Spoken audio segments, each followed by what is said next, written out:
Paul writes to the Galatian church about the importance of knowing we are children of promise and not children of bondage.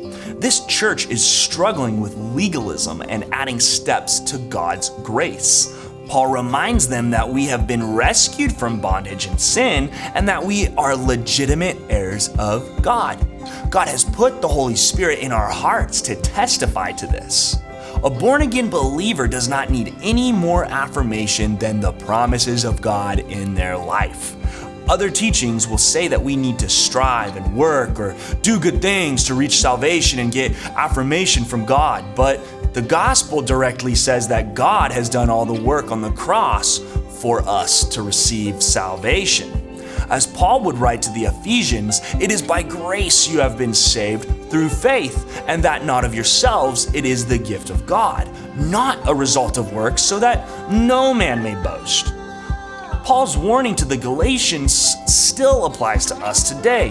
When we are saved, we do not need to hold on to the traditions of man or teachings that man has that says we need more affirmation to feel better. We are children of promise and we are free to live as such.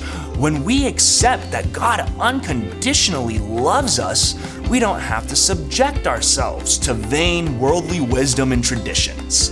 We know we have access to God no matter what, just as in Hebrews it says, "Therefore come boldly before the throne of grace, so that we may receive mercy and find grace to help us in time of need."